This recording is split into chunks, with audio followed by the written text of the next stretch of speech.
Você sabe como fazer tratamento de exceção com elegância no SAP CPI? Vem comigo que eu vou te mostrar hoje.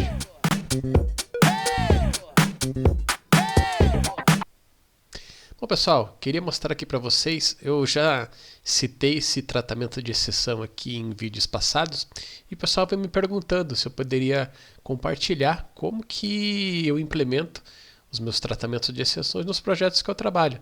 Então chegou a hora, chegou o dia, vamos lá. É muito simples, tá? Principalmente nesse último cliente que eu trabalhei, eles têm um sistema que chama ServiceNow. Vocês devem conhecer, que é um sistema de, entre outras coisas, é um sistema que tu pode fazer manutenção de chamados, né? Tu pode abrir chamados e ter um time por trás atendendo esses chamados. É um sistema de Service Desk, não é? Então o que esse cliente nos pediu? Ele nos pediu que a cada erro que ocorresse no SAP CPI fosse aberto um chamado, né? Que esse chamado fosse aberto diretamente no ServiceNow e depois algum time iria ser responsável por verificar esses erros e tomar as medidas cabíveis, né?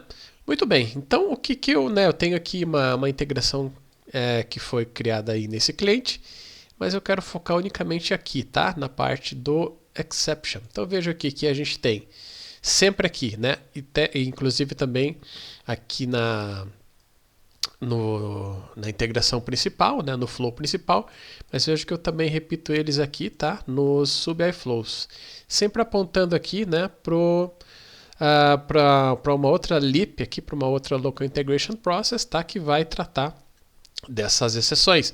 Então eu sugiro que vocês, né, deem uma olhada aqui como eu estou fazendo, façam também aí, né, e depois vocês podem reutilizar quando vocês quiserem nos projetos de vocês. Muito bem, como que a gente começa então tratando essa exceção, né? Veja que a gente tem o Content Modifier, dentro desse Content Modifier eu tenho duas properties, né? Uma que vai ser Exception Stack Trace e Exception Message. Basicamente, se vocês verem aqui, eu estou obtendo a informação do trace, né, para a gente ter uma ideia do que ocorreu nessa mensagem, dos detalhes, e a mensagem em si, a mensagem de erro, né? Elas sempre estarão contidas dentro aqui dessas propriedades, tá? Que são propriedades já standard do CPI. Aqui no body eu não tenho nada. Depois eu tenho aqui um script, tá? Aqui um Groove Script, que vai fazer o seguinte. Vamos dar uma olhada lá. Vamos procurar o script. E aqui está ele. Ó. Então veja aqui o que a gente está fazendo aqui, tá? A gente está recuperando, então, primeiramente ali aquelas duas properties que a gente criou no passo anterior, né? Onde a gente já vai obter detalhes ali do erro. Estamos criando também aqui uma timestamp. Aqui uma outra que vai fazer, que está obtendo, né? O Camel Exception Call, ou seja, qual é que foi a exceção recebida, a gente vai gravar aqui dentro dessa variável. A Touch ID aqui é uma simples string e o Error Details aqui está em branco, tá? Então a gente começa aqui fazendo já uma verificação, né? A gente faz um if para ver se essa variável aqui, se eu tenho realmente, né? Se eu conseguir capturar realmente uma exceção. E também ele dá uma olhada ali se a exceção foi desse tipo aqui, tá? Muito bem, seguindo aqui, daí depois a gente captura o status, o HTTP code, qual é que foi o erro HTTP, né? Também qual é que é o texto e a gente recupera também o body dessa mensagem, tá? Aqui em Error Details eu tenho aqui então, veja que aqui um pequeno texto, tá? Que a gente vai utilizar lá adiante, tá? A gente está criando aqui. E daí a gente tem aqui um senão, né? Se ele não atendeu a condição para entrar aqui, então ele vai entrar aqui, aonde já é um erro geral, tá? Ou seja, quando não foi possível obter detalhes, né? Ou o CPI não retornou, né? Ou aquela exceção realmente não tem mais detalhes, né? Então a gente utiliza essa parte aqui, tá? É um tratamento de exceção geral, tá bem? Então a gente não vai conseguir recuperar muitos detalhes para abrir o chamado lá no ServiceNow. Muito bem, depois aqui a gente cria os logs, né? Só para a gente ter lá documentado.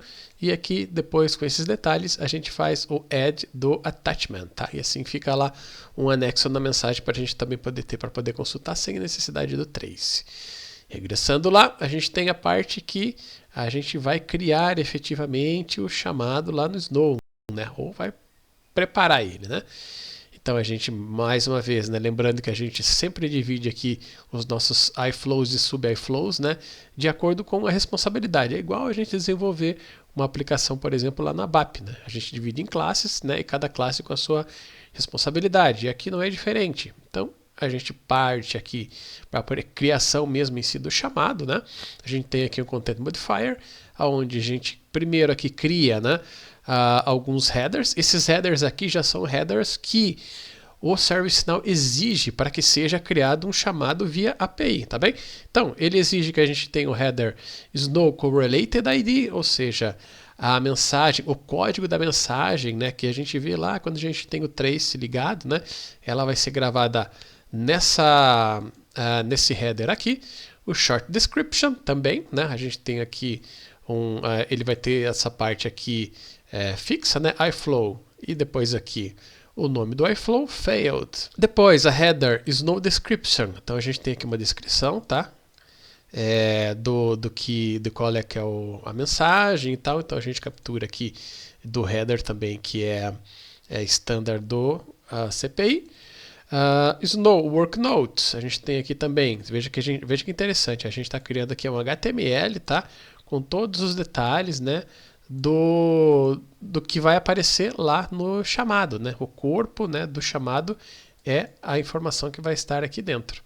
E depois, por último, a gente tem o Snow SAP Message ID, onde a gente está mandando também o Message ID dessa mensagem aqui que deu erro.